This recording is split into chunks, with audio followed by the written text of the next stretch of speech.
अस्सलाम वालेकुम नाज़रीन कराम, नई वीडियो में आपको खुश आमदीद कहते हैं।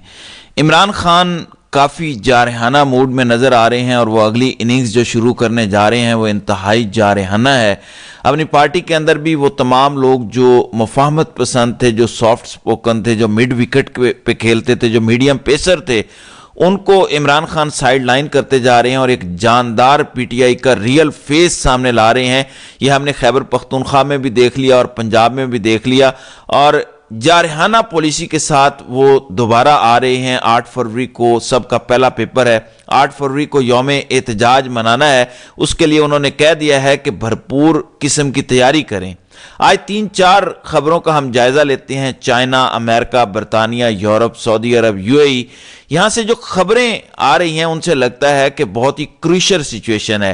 इस जाली सरकार की, इस जाली निज़ाम में इतनी सख्त नहीं है कि वो ये प्रेशर बर्दाश्त कर सके या जो दबाव आ रहा है उसको वो फेस कर सके। उसके लिए ज़रूरी है कि तगड़ी गवर्नमेंट हो, वो तगड़ी गवर्नमेंट जिसको आईनी कानूनी जवाज हासिल हो, खालिस्तान जमहूरियत की बुनियाद पर हो, वो हुकूमत होगी तो ही वो मुकाबला कर सकेगी। और इसके लिए ज़रूरी होगा कि पाकिस्तान में रूल ऑफ लॉ हो, कॉन्स्टिट्यूशन की सुपरमेसी हो, आज़ाद अदलिया हो, आज़ाद मीडिया हो।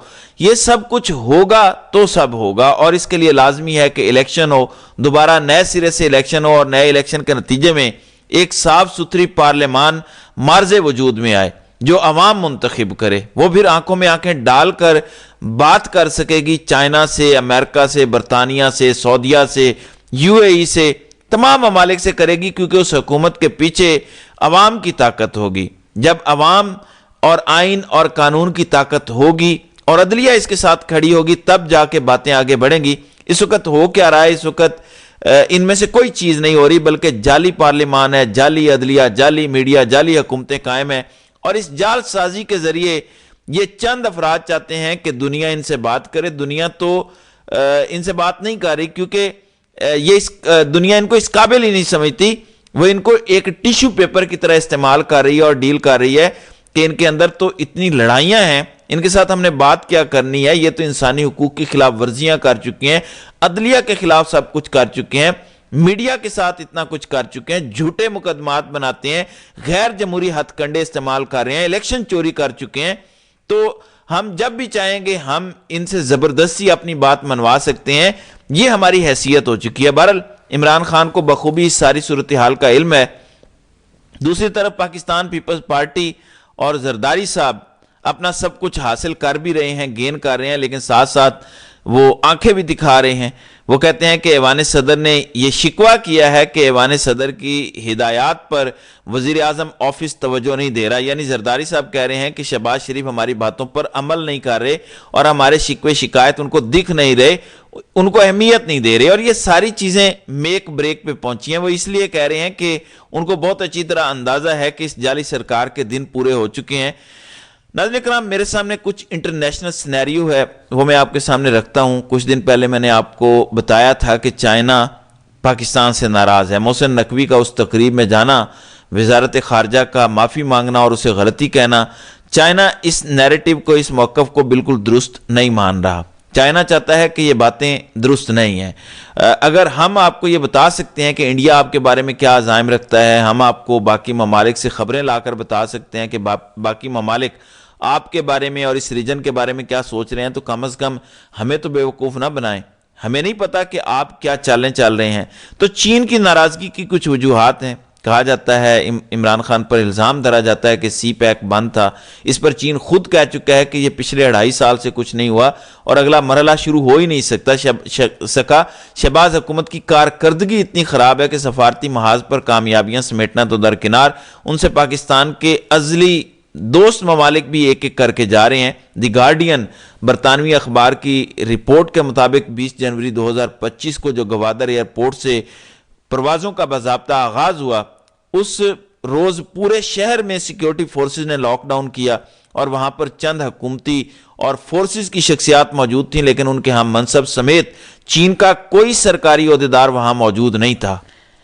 ये गैर मौजूदगी इंतहाई हैरान कुन थी, क्योंकि गवादर एयरपोर्ट सी पैक मनसूबे का अहम तरीन हिस्सा है, क्योंकि गवादर दरवाज़ा है, اور اس کا پہلا دروازہ گلگت بلتستان سے ہوتا ہوا آتا ہے اور پورے ملک سے گزرتا جاتا ہے، بلوچستان میں داخل ہوتا ہے گوادر میں، اور گوادر سے آگے پھر سمندر میں گہرے پانیوں میں، وہاں سے آگے تجارتی گزرگاہ ہے، یعنی پہلے روڈ والا رستہ ہے اور اس کے بعد آبی گزرگاہ ہے۔ تو یہ گوادر کی صورتحال کے بارے میں گارڈین کا ایک آرٹیکل ہے جس میں کہتے ہیں کہ وہاں پر کوئی موجود نہیں تھا۔ یہ غیر موجودگی انتہائی حیران کن تھی، کیونکہ گوادر ایئرپورٹ سی پیک منصوبے کا ایک اہم ترین حصہ ہے۔ اس پر چین نے $230 ملین کی سرمایہ کاری کی ہے، لیکن اب یہاں پر چین کی عدم دلچسپی نے گیم چینجر منصوبے سی پیک کے مستقبل پر بھی سوالات اٹھا دیے ہیں، اور یہ حقیقت ہے کہ وہاں پہ بلوچستان کی صورتحال درست نہیں ہے۔ کل بھی مارنگ بلوچ نے وہاں جلسہ کیا، ان کو سپورٹ کیا گیا، اس پر جو حلہ بولا گیا۔ اس وقت مارنگ بلوچ کی آواز پر لاکھوں بلوچی نکلتے ہیں۔ پاکستان تحریک انصاف نے بھی کل ان کی حمایت کا اعلان کیا۔ گارڈن کی رپورٹ میں بتایا گیا کہ یہ سی پیک کا دوسرا مرحلہ ابھی تک شروع نہیں ہو سکا، اور پہلے مرحلے کے 26 منصوبوں کو بھی محدود کر دیا گیا ہے، اور چین نے پاکستان میں کام کرنے والے اپنے زیادہ تر ورکرز کو، افرادی قوت کو واپس بلا لیا ہے۔ دو وجوہات ہیں۔ چین کہتا ہے کہ آپ اپنے ملک میں پولیٹیکل سٹیبلٹی لے کر آئیں، اپنے اندر کے جھگڑے ختم کریں۔ دوسرا وہ کہتا ہے کہ آپ ہمیں سیکیورٹی فراہم کرنے میں ناکام رہے ہیں۔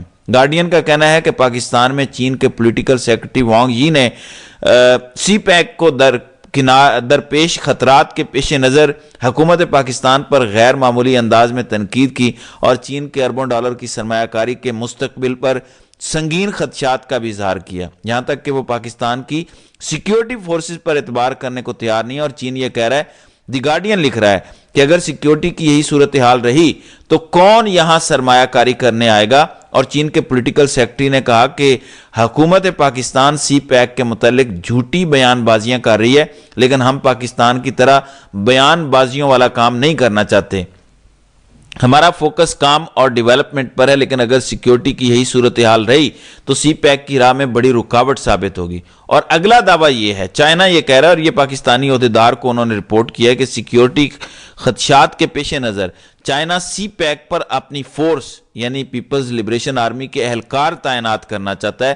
گوادر میں چین نیوی کے اہلکاروں کی تعیناتی کا مطالبہ کر چکا ہے کہ ہم اپنی سیکیورٹی لے کر آئیں گے، سی پیک پہ بھی اور گوادر پہ بھی، کیونکہ آپ کی سیکیورٹی پر ہمیں بھروسہ نہیں ہے۔ اور چین نے طے کر لیا ہے کہ سیکیورٹی کی صورتحال میں بہتری اس رجیم کے بس کی بات نہیں ہے۔ اس کے علاوہ وائس آف امریکہ کی رپورٹ یہ کہہ رہی ہے کہ ایس آئی ایف سی کے قیام کے باوجود شہباز حکومت چینی سرمایہ کاروں کو پاکستان میں انڈسٹری قائم کرنے پر قائل نہیں کر سکے، کیونکہ چین کو سیکیورٹی صورتحال پر سخت تحفظات ہیں، اس لیے پاکستان میں جاری منصوبوں کے سی پیک کے منصوبے بھی سست روی کا شکار ہیں۔ اور ایک اور بات، عمران خان کی حکومت کو گرائے جانے کے ایک سال بعد یعنی 7 مئی 2023 کو بھی چین کے وزیر خارجہ نے کہا تھا کہ ہم پاکستان کے ساتھ چلنا چاہتے ہیں، لیکن معاشی استحکام کے لیے ضروری ہے کہ آپ اپنے اندر پولیٹیکل سٹیبلٹی لے کر آئیں۔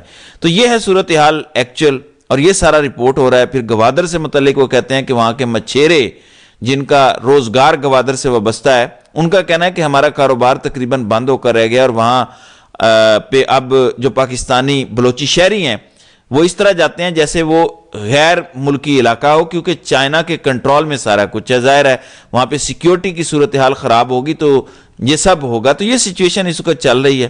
پھر ٹرمپ انتظامیہ بھی یہی بات کر رہی ہے کہ ہمارے ساتھ لفظی ڈرامے بازی نہ کریں، سیدھی سیدھی بات کریں، عمران خان کو رہا کریں۔ تو یہ ساری سچویشن ہے۔ پھر ہمارے دوست ممالک سعودی عرب اور یو اے ای، وہاں سے بھی آپ کو ابھی تک $1 کی سرمایہ کاری نہیں آئی۔ ہاں انہوں نے ادھار پہ جو تیل دیا تھا اس پر سعودی عرب کہہ رہا ہے کہ ریکوڈک میں ہم اس کے بدلے آپ کے شیئرز خرید لیتے ہیں، وہ ہمارے حوالے کر دیں۔ تو سونے کے ذخائر ہم قرضوں کے عوض بیچ رہے ہیں۔ پھر عدلیہ کے اندر کیا صورتحال ہے، پچھلی چند ویڈیوز میں اس حوالے سے مسلسل بیان کرتا چلا آ رہا ہوں، کیونکہ ہماری ملٹری اسٹیبلشمنٹ اور حکومت بری طرح سے فیل ہو چکی ہے، کیونکہ قومی مفاد کو مد نظر رکھنے کی بجائے صرف ذاتی اناؤں اور اپنے لالچ کو مد نظر رکھا گیا ہے، جس کا خمیازہ اس وقت پاکستان کی غریب عوام بھگت رہی ہے۔ تو ناظرین کرام، آپ کی اس ویڈیو کے حوالے سے کیا رائے ہے؟ آپ اپنی رائے کا اظہار کامنٹ سیکشن میں ضرور کیجئے گا۔